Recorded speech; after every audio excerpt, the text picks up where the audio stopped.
Quantos, nesse exato momento em que você está lendo esse livro, estão se torturando pelo sentimento de culpa? Acham-se indignos de viver, de existir. Uma dose leve de sentimento de culpa pode gerar reflexão e mudança de rota, mas uma dose alta é capaz de gerar autodestruição. Judas não suportou. Pensou em morrer, achou que não haveria lugar na terra para um traidor, sobretudo o traidor do mestre dos mestres. Ninguém o compreenderia. Ele não suportaria conviver com seu erro, ledo engano. Se usasse para reconhecer seu erro e se arrepender, a mesma coragem que teve para trair,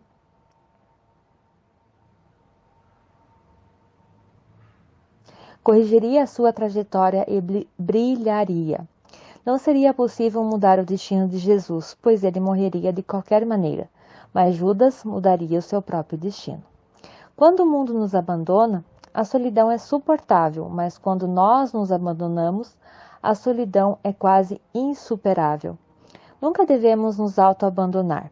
Judas se abandonou, não se perdoou, desistiu de si mesmo, suicidou-se, mas ele queria matar a própria vida. Não. Ninguém que pensa em suicídio ou que pratica atos suicidas quer exterminar a existência, mas há a dor que solopa sua alma. Em vários dos meus livros tenho comentado que o conceito de suicídio na psiquiatria está errado. Quem pensa em suicídio tem fome e sede de viver. Um pensamento sobre a morte é sempre uma manifestação de vida, e a vida pensando na morte. A consciência não consegue pensar na inconsciência absoluta. A consciência não atinge através dos mundos das ideias, o nada existencial. Nenhum ser humano pensa em dar fim à vida, mesmo quando atenta contra ela. O que ele deseja é dar fim ao sentimento de culpa, à solidão, ansiedade, depressão. Há poucos dias, um jovem tentou suicídio. Aflita me procurou. Disse que tinha pensado durante anos em morrer. O motivo? Contou que seus pais não a compreendiam, não conseguiam entrar no mundo dela. Pagavam escola, davam-lhe roupas, mesada e cobravam muito dela, mas não a conheciam. Ela queria conversar com ele sobre seus sonhos, suas dores, suas crises. Mas os pais só conseguiram corrigir seus erros, repreendê-la. Então ela tentou o suicídio tomando vários remédios. Queria que quando morresse as pessoas pensassem nela. Sentia uma grande carência. Tive uma conversa séria e honesta com a jovem. Comentei que ela jamais deveria destruir sua vida por nada nem ninguém. Disse-lhe que se matar é a atitude mais frágil diante dos obstáculos. Falei que nada é tão indigno quanto tirar a própria vida. Ela deveria usar sua dor não para destruí-la, mas para torná-la mais forte. E afirmei que, no fundo, ela tinha fome de viver. Como muitos pacientes, essa jovem deu um salto emocional. O sorriso voltou ao rosto na primeira consulta. A pessoa que se suicida provoca cicatrizes na alma dos que a amam. É possível superar a mais longa noite e transformá-la no mais belo amanhecer. Não há lágrimas que não possam ser estancadas, feridas que não possam ser fechadas, perdas que não possam ser enfrentadas e culpas que não possam ser superadas. Os que transcendem seus traumas e erros tornam-se belos e sábios. Aprenda a perdoar. Não tenha medo da dor. Jamais se esqueça das sementes do Mestre da Vida. Capítulo 8. Pedro. Antes e depois do Mestre. O processo de transformação. A transformação da personalidade de Pedro. Subtítulo. O coração psicológico de Pedro podia ser comparado ao solo à beira do caminho. Era rude, compactado, inflexível e sem grande cultura. Era impetuoso, irritado, tenso e especialista em reagir antes de pensar. Mas, ao contrário de Judas, era simples e transparente. Não dissimulava seus comportamentos, dizia o que pensava. Sua mente era um livro aberto, sua emoção estável, mas sincera.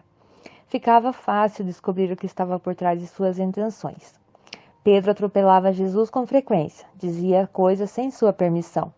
Colocava-o em situações difíceis, mas suas reações eram carregadas de ingenuidade, não de maldade. Ele repetia os mesmos erros com frequência porque não sabia se controlar.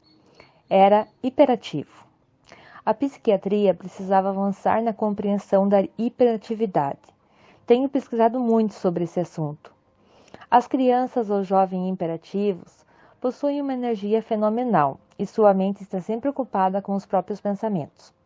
Por isso são dispersos, não pensam nas consequências de seus comportamentos, não refletem suas dores, perdas e frustrações, e assim repetem os mesmos erros com frequência. Devido ao transtorno que causam, é difícil ter paciência com os portadores de hiperatividade. Mas, se a emoção deles for educada, porém se tornam seres humanos brilhantes. Pedro, como todo jovem hiperativo, era vítima da ação do gatilho da memória, que é um fenômeno inconsciente que abre em milésimos de segundo os primeiros arquivos diante de um estímulo. O gatilho da memória produz respostas imediatas, que devem ser lapidadas, mas as pessoas hiperativas, em vez de lapidá-las, as exteriorizam.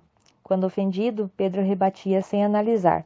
Quando questionado, a resposta estava na ponta da língua sem grandes reflexões. Era tão rápido que não titubeou em dizer que jamais negaria a Cristo. Sua impulsividade impediu-o de pensar 2 vezes antes de cortar a orelha de um soldado que se aproximou de Jesus para prendê-lo. Não analisou que havia uma grande escolta e que seu ato poderia provocar consequências imprevisíveis naquela noite. Pedro parecia um homem de extrema coragem, mas, como não se interiorizava, não conhecia seus limites. Cortou a orelha do soldado porque se aproximava da grandeza de Jesus. Mas quando Jesus deixou de realizar seus atos sobrenaturais e optou pelo silêncio, a força de Pedro se evaporou no calor das dificuldades. Dentre os que andavam com Jesus, ninguém errou tanto quanto Pedro. Mas havia uma qualidade nele que sempre habitou nos grandes homens. Não tinha medo de errar, de chorar, de se entregar para aquilo em que acreditava, de correr riscos para conquistar seus sonhos. Era rápido para errar e rápido para se arrepender e retornar ao caminho. Descobrindo o segredo de aprender. Subtítulo: Pedro não era um intelectual, um homem de notório saber, mas tinha uma característica dos grandes pensadores, uma exímia capacidade de observação. Muitos universitários não possuem essa capacidade e por isso são meros repetidores de informações. Entre os cientistas, quem não desenvolve a observação não terá chance como pensador. Pedro fitava deslumbrado seu mestre. Os laboratórios de Jesus causavam-lhe uma verdadeira revolução na colcha de retalhos da sua personalidade. Cada vez que Jesus abraçava uma criança e dizia para os discípulos que, se eles não fossem como ela, jamais entrariam no seu reino, Pedro ficava intrigado e pensativo. Ele talvez fosse o mais velho dos jovens discípulos, mas era o que mais se colocava como uma criança diante do seu mestre. Por ser um grande observador, paulatinamente descobriu o segredo da arte de aprender. O segredo consistia em esvaziar-se de preconceitos e paradigmas, não temer o novo, não ter receio de explorar o desconhecido. Entendeu que deveria se colocar como uma criança que se expõe singelamente diante do mundo que a cerca. Quem não consegue se esvaziar das próprias verdades, não consegue abrir as possibilidades dos pensamentos. Judas não soube aprender essa lição.